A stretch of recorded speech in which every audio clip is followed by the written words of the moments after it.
Assalamualaikum warahmatullahi wabarakatuh, Kang Gareng, Bagong. Waalaikumsalam, Bro. Waalaikumsalam, Bro. Wah, ketemu lagi, Bro. Iya, Bagong ki awake dhewe ketemu meneh alam-alaman. Ngetokke pengalaman. Ngono ya, Bro. Sak iso-isone. Ana pengalaman sing apik kuwi ya kena kanggo pelajaran, ngalami utawa pengalaman sing kurang apik ya kena kanggo pelajaran. Ngono ya para Kanjeng Nabi ki ya ngono kok, Gong. Ngalami sing ora kepenak ya ngalami sing kepenak. Ngono. Iki Kang Gareng awake dhewe ngrumpaka. Waduh, ngrumpaka apa, Truk? Buka pagelaran. Tegese, Truk, buka pagelaran ki kae lho Gong nek wong arep mayang ya pentas pertunjukan wayang kulit ana pambuka. Ngono ya, Truk. Ayo coba tak rungokne kaya ngapa. Murawakani Purwa Caritadi kanthi nyebat asma Yawangkawasa sangkan janma dumadine. Wayang Purwa puniku mbabar lampah tuladha jati. Kepareng pra pamirsa paringa pangestu. Sesami manggih rahayu sumangga keparenga amirsani. Lepat nyuwun aksama.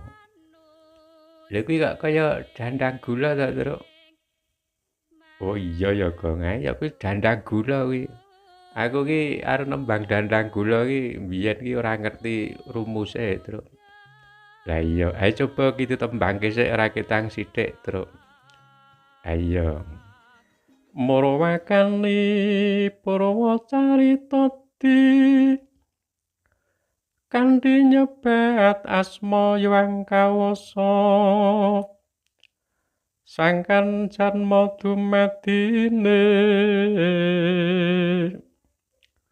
Wayang Purwa puniku mbabar lampah tuladha jati. Kepareng pra pamirsa paringa pangestu. Sesami manggih rahayu sumangga keparenga amirsani. Lepat nyuwun aksama.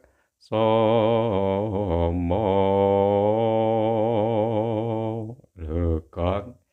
Lah iya kuwi engko terus tiba ayak-ayak ya, Truk. Nah iya. Purwa pagelaran pertunjukan wayang ya iso iki cakepane ngono. Aku coba Truk werdekno ning nggon pakeliran kae iki filosofine piye, Truk. Ana kelir, ana debok, ana blencong ngono kae. Iya to. Kae ya minangka perlambange jagat raya, Kang Gareng.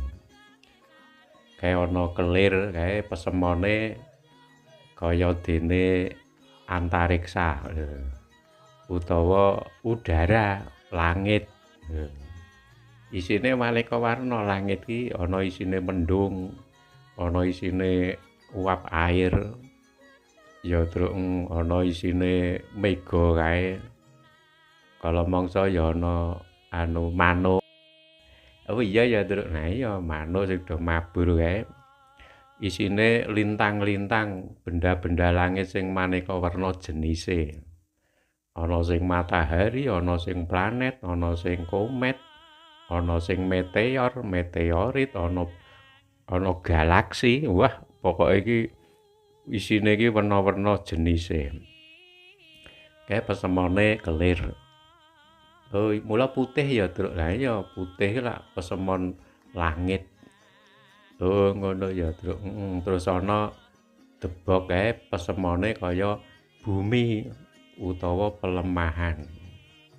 Sing dienggo anu mancate ya, Truk. Nah iya nggo uripe awake dhewe menungsa iki nek ora ana daratan iki terus ya ora do urip, Gong.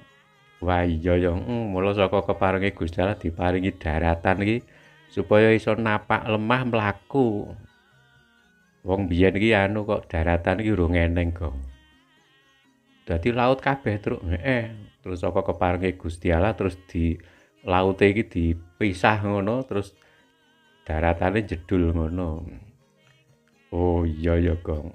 Kuwi terus debok iki minangka kanggo sijine pelemahan uga kanggo tetukulan tanduran-tanduran sing kanggo kebutuhane makhluk hidup iki. Oh, saka tukulan lemah kuwi mau. Oh iya, Truk. Mula dijenengke Siti. Kok Siti ya, Truk? Siti iki tegese iki anu wedok. Lha kok le ngarani wedok kuwi pesemon saka Gusti Allah. Gusti Allah nalika dawuh iki ibarate iki bumi kaya dene wong putri lho, Gong. Wong wedok kae di Pak Tani lah, Pak Tani iki wong lanang. Ibarate iki bumi iki ngono kuwi gambarane wedok lanang. Mula terus saiki terus dianggep bumi iki wedok, mula jenenge Siti. Oh, kuwi mung pesemone Gusti Allah nek bumi iki diperlambangke kaya dene wong putri ngono. Oh iya ya, Terus ana anu terus ana blencong kae. Blencong, Blencong kae anu srengenge pasemone utawa pepadang. Mula nalika bumi karo langit ketok iso diambah karo menungsa lumaku ki bareng ana blenconge utawa ana srengengene kae. Sunaring surya iso madangi jagat lho. Akhire kae dalang ki nek ibarate iki lakone menungsa ki nek ora ana srengenge iki ora iso mlaku. Oh iya ya, madangi kayun tegese kayon kae. Utawa gunungan kae jenenge kayon iki tegese karep. Oh iya ya, karep. Nah, karep iki nek ora iso ana srengengene ora iso wujud. Nek ora ana pepadange kuwi mau. Oh iya, pepadange ngraga wujude awak kuwi iso mlaku rono rene merga ana srengenge kuwi. Tur pepadange jiwa, oh ya eneng apa? Agama. Oh ngono ya, Truk. Dadi blenconge ana werna loro, siji nggo madangi raga, sing siji nggo madangi jiwa. Mongko padanging raga iki kabeh do ngalami kabeh ana srengenge, kabeh iso memanfaatkan srengenge kabeh. Gedhe cilik enom tuwa iso kabeh ora usah diajari, wis mesti mlaku ana nggon padanging surya kuwi. Ora usah golek. Oh iya ya, Ning nek padange jiwa ki kudu digoleki, Truk. Oh iya, Kok. Tuntunan padanging jiwa ki nganggo agama ki nek ora digoleki ora iso padang jiwane dhewe. Oh iya ya, kuwi maksude ngono mula jenenge kayun utawa karep kae isine gunungan iki padha karo lak karepe menungsa iki arep mencapai puncak tertinggi lho. Oh iya ya, Gong.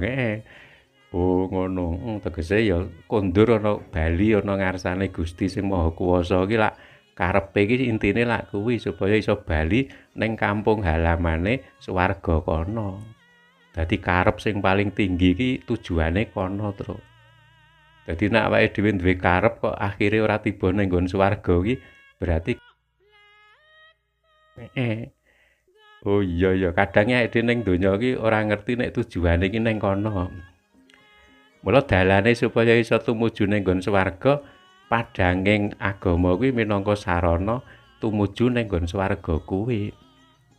Oh iya, mongko nek ora nganggo tuntunane Gusti Allah, ora iso bakal tekan kono. Akhire mung mulek ning donya tok kuwi mau, tujuane mandeg ana donya. Oh. Ning ora bakal entuk ana swarga jebule iki ngono kuwi rumusane. Oh iya ya kuwi. Terus ana meneh apa Truk nggon wayang iki ana sing jenenge dodokan. Dodokan kae ibarate iki pesemone kaya dene uripe menungsa kuwi mau. Ibarate keteking jantung sing muni dagdeg ngono kae lha kuwi tandha nek urip.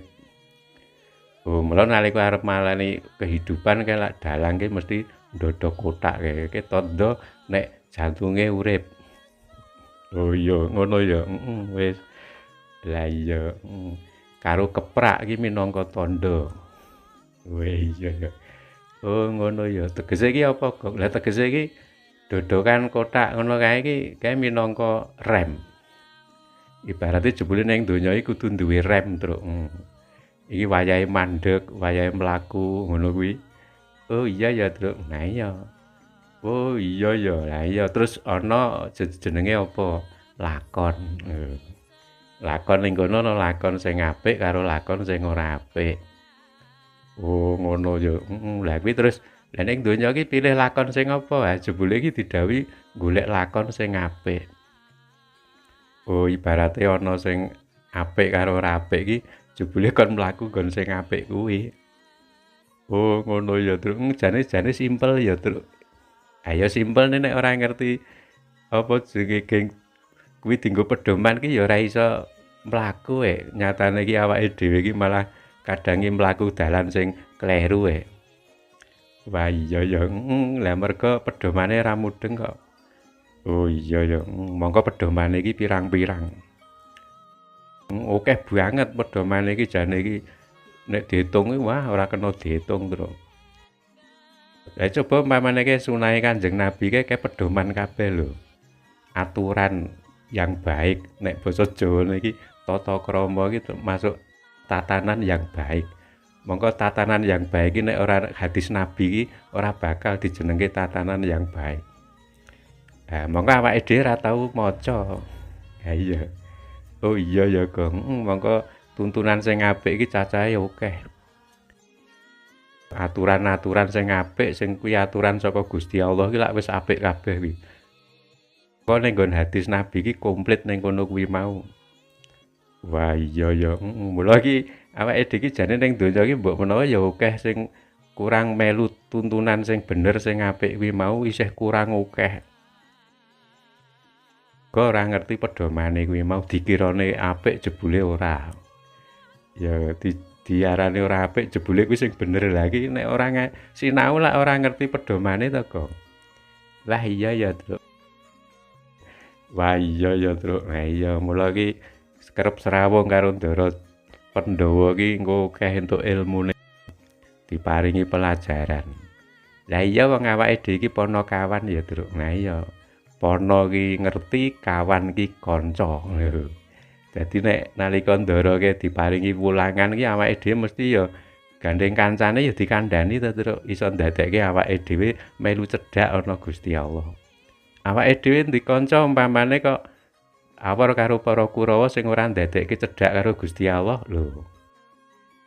Gong semono ya Kang Gareng, Gong. Wah iya le.